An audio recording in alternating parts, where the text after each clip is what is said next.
Vou fazer nesse vídeo uma breve reflexão acerca da possibilidade, uma coisa factual, acerca da possibilidade que pode acontecer, né, de Lula vir a ser candidato a presidente em 2022. Tá? Porque talvez isso seja tema de outros vídeos, inclusive vídeos que terão títulos semelhantes a este aqui, porque está aí próximo, que tudo indica, Gilmar vem falando isso, a possibilidade de o próprio Gilmar, ele é o presidente da segunda turma do STF, pautar a ação do habeas corpus de Lula sobre a suspeição de Moro. Caso vença a suspeição de Moro, Lula automaticamente estará habilitado a ser candidato a presidente da República, porque o processo vai ser todo anulado e vai ter que voltar ao início. Tá? E mesmo os outros que estão tramitando, eles têm vícios de origem, enfim, se você for consultar, né, textos jurídicos, né, você vai ver que os outros não têm chance de inabilitar Lula no caso da candidatura presidencial. Só realmente aquele que ele já foi condenado, inclusive foi o que levou a ficar preso. Né? A segunda turma tem 5 ministros, né? O Fachin e a Carmen Lúcia já votaram contra a suspeição, não aceitaram a suspeição de Sérgio Moro.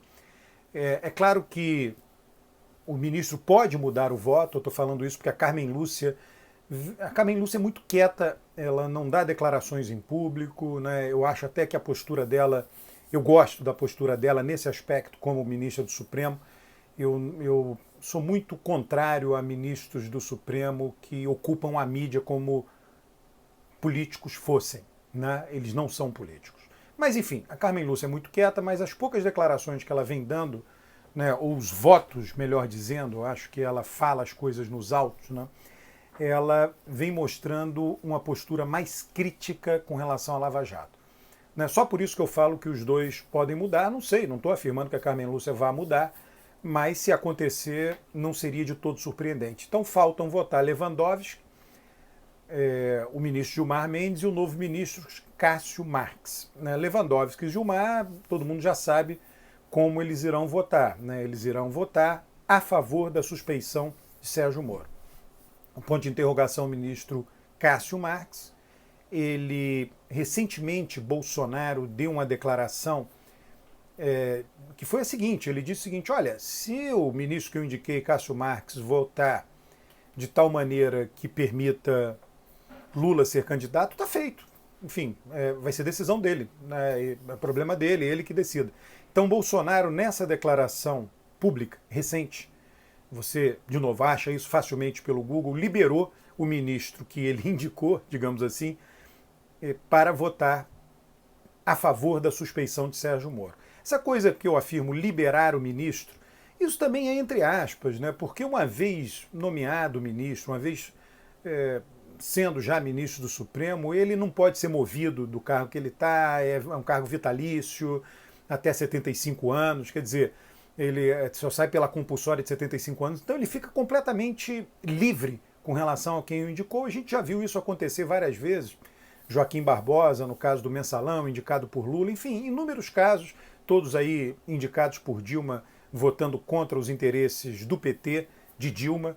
Né? Então, isso daí, eu só tô enfatizando isso, mas eu não me iludo com isso. Quer dizer, o fato dele já estar sentado na cadeira do Supremo, ele poderia fazer o que ele quisesse. Mas ainda assim, Bolsonaro, entre aspas, o liberou para votar como ele queira, né, e votar a favor da candidatura de Lula. Né? No fundo, é sinônimo, né? Se o Sérgio Moro for suspeito, Lula poderá ser candidato a presidente. Aí se você me perguntar, bom, se a votação der 3-2, tá?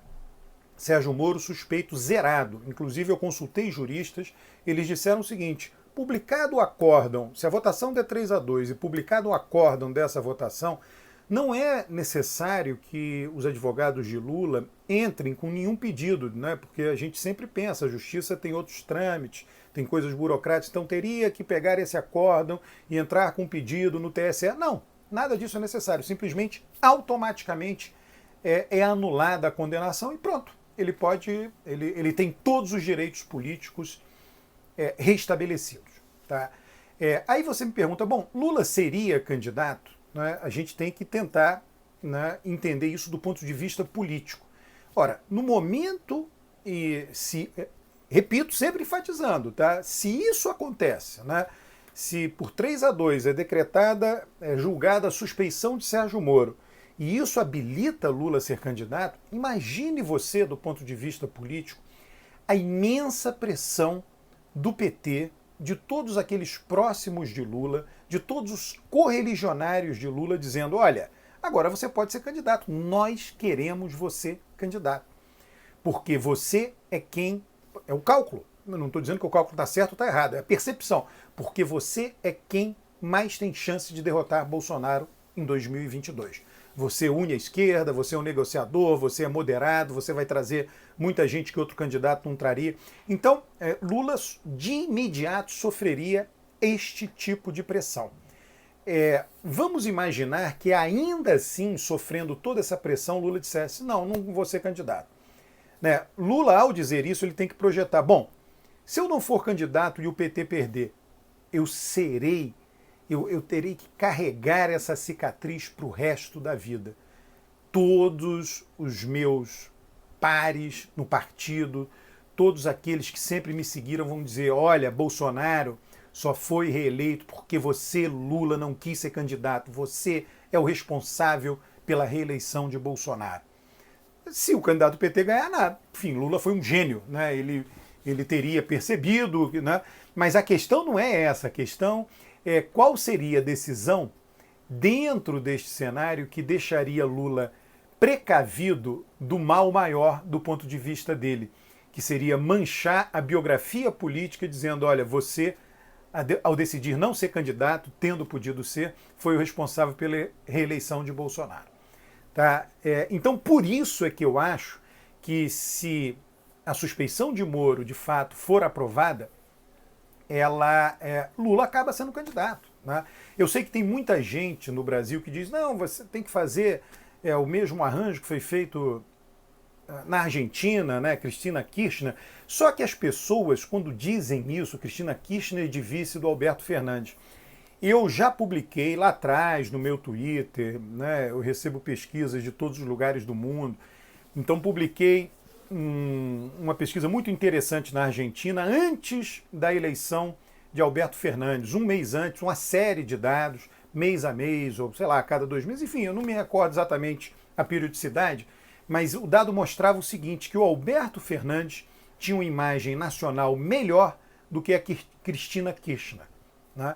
Então fazia sentido o Alberto Fernandes ser candidato a presidente como cabeça de chapa e a Cristina ser a vice. A Cristina, como vice, traria determinados grupos peronistas, possibilitaria determinados arranjos políticos. Esse cenário de opinião pública da Argentina, que antecedeu, repito, a vitória de Alberto Fernandes, ele, bem mais popular do que Cristina Kirchner, explica Cristina ser vice dele. Não é o que temos no Brasil. Se você coloca Lula e outro possível pré-candidato de seu partido, Lula terá a melhor imagem, terá a maior quantidade de votos. Então, não é comparável, ou melhor, é comparável Brasil e Argentina para mostrar que são diferentes. Então, que o mesmo raciocínio que muita gente utiliza para a Argentina não dá para ser aplicado no Brasil em termos de pegar o ex-presidente e colocar de vice. Então, as pessoas também não compreendem isso. Isso, óbvio, né? Vai voltar a ser tema aqui em algum vídeo mais adiante, se realmente a suspeição de Sérgio Moro for aprovada, eu irei trazer os dados da Argentina, né? Que mostram isso que eu acabei de relatar, né? Mas é um cenário inteiramente diferente, né? Então, é isso. Eu acho que a única coisa que pode, de fato, impedir Lula de ser candidato a presidente em 2022 é a justiça, né? Sérgio Moro não ser declarado suspeito no caso lá do triplex do Guarujá, que Lula foi condenado em segunda instância, né? Foi aumentado a pena dele de tal maneira que ele não teve direito a cumprir a prisão domiciliar, enfim. Então é isso, né? Esse é um vídeo que eu trago aqui, como eu disse. É possível que esse assunto venha se repetir em breve, em algum momento esse assunto eu vou trazer ele novamente aqui. Em que momento certamente será, pode ser antes, né? Mas certamente quando Gilmar Mendes for lá e pautar esta votação, né? Essa votação começou em 2018, Gilmar Mendes pediu vistas, né, o pedido de vistas para analisar melhor, mas é claro que o pedido de vistas você pode interpretar como tendo sido um pedido de vistas muito mais político do que qualquer outra coisa.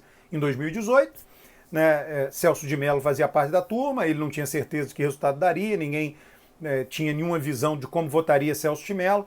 Bolsonaro teria pela frente ali o resultado da eleição, Bolsonaro, seu primeiro ano de mandato, para que criar ruído numa situação como aquela? Então Gilmar Mendes, pode ser a sua interpretação, a minha, quer dizer, inteligentemente vai lá e pede vistas. E depois teve a aposentadoria de Celso de Mello, ele poderia ter colocado para votar com a segunda turma só com 4 ministros. Aí o que teria acontecido? 2-2 e Lula hoje poderia ser candidato. Só que Gilmar Mendes seria criticado pro resto da vida, dizendo, olha, ele aproveitou a vacância, aproveitou o fato, a legitimidade da decisão ia ser questionada pro resto da vida.